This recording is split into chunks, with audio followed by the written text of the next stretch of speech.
Teddy Feinberg, Brook Stockburger, Teddy and Brook Show coming at you from the Las Cruces Sun News. And where else will we get started on this fine day without talking about the Aggie Utah Valley kerfluffle, as it were. Kerfluffle, what a great word that is. It was a national story, obviously. Anyone who's watching this and doesn't know what happened probably has been living under a rock, but we will just rehash the incidents. Game over. Aggies lose disappointing 66-61 game. Point guard Casey Ross Miller throws a basketball. Holton Hunsaker, who is the Utah Valley point guard. Who knows what was going on in the contest between them. As that was happening, fans are simultaneously storming the court.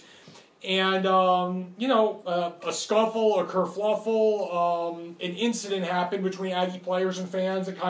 Aggie players in the middle of the mix.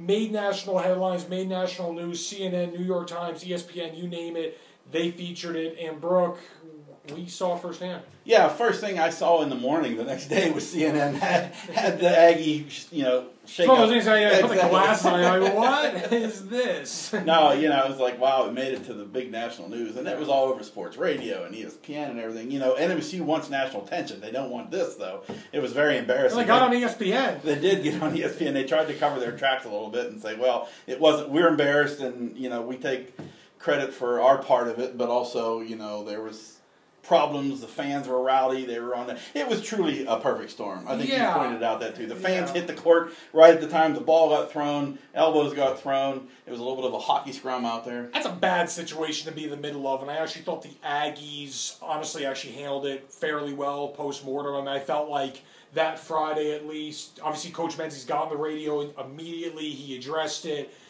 They got with WAC officials immediately the next day. They handed out punishment. Ronaldo Dixon was suspended 1 game for his involvement. Ross Miller was suspended for 2 games, but really it's an indefinite suspension. They really haven't ruled on his future. I had a quick press conference from McKinley Boston that Friday.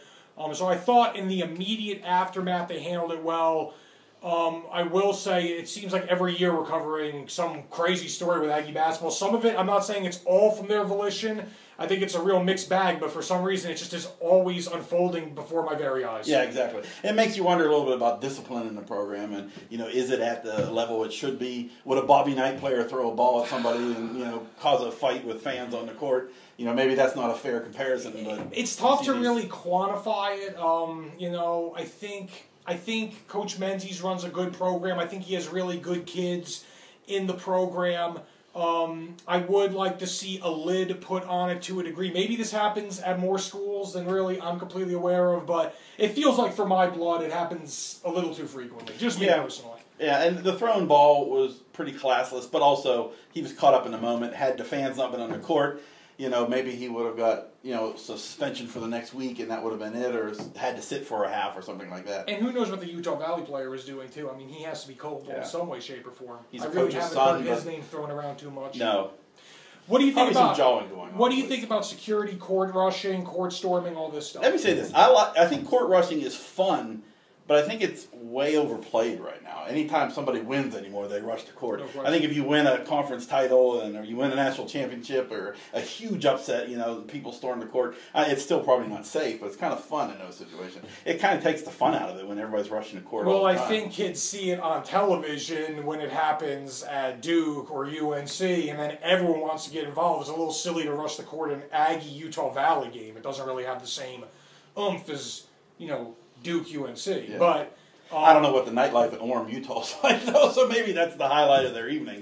Rush the court. There's clearly some safety issues in it. At the same time, you don't necessarily want to curtail the college experience. If it's going to continue, that type of stuff cannot happen, period, if it's going to continue. If it's going to happen, then keep safety involved and figure out a plan to get rid of it. Aggie fans seem to have a mixed reaction to the whole thing. I heard everything from A to Z on it, that either the Aggies were put in a terrible spot, why didn't they win the game to begin with? That's a fairly decent point too. Yeah. That they were victims, that they were culpable, and of course players' reaction. We didn't really hear a whole lot from the players, quite truthfully. But obviously a really mixed bag, weird situation, it's not a good situation to be in the middle of. What do you think the Aggie chances are of winning the WAC tournament?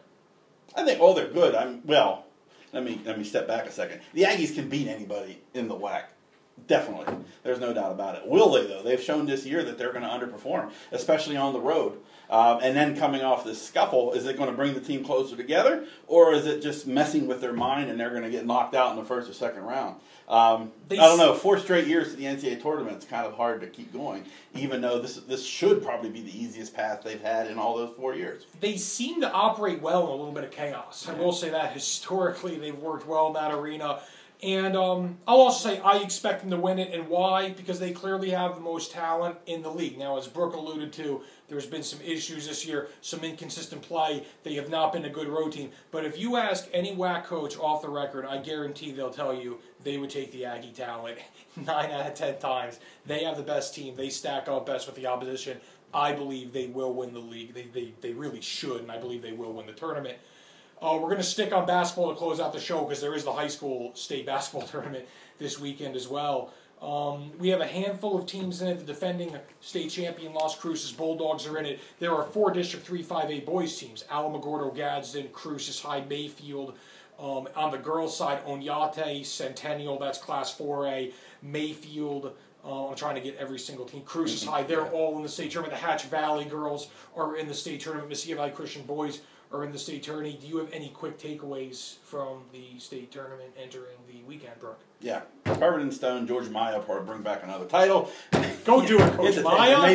Mayfield girls are just dynasty, and they're it's theirs to take. There are some other good teams in the state, but I expect to see them bring back the title. Cruces boys fans upset at the seedings. They got to go on the road. They kill Mayfield in the district final, and then now they got to go up the road again. The seating committee obviously puts an emphasis on regular season. I thought Mayfield, honestly, a credit to their coaching staff. I think they almost overachieved to have a 6-2 district record, and that kind of showed in the title game. Cruces High is really a well-coached group as well with Coach Benjamin. They go up to El Dorado. It's a hard matchup for them because El Dorado is big. They have length, and Cruces High has really struggled with that. I agree with Brook on the Mayfield girls and their chances. Clovis is a very good girls basketball program as well, and they'll give them all they can handle. One team that's dark horse in this whole entire region is the Centennial boys basketball team. 2nd year of existence, very talented. They have a very good team, and I think they can really challenge for a 4A crown. Their main competition will be Roswell High School. Folks, we're done. It's been over 7 minutes. This is a long time for us to be rambling. Have a great week. At Teddy Feinberg on Twitter, at B Stockberg on Twitter. See ya.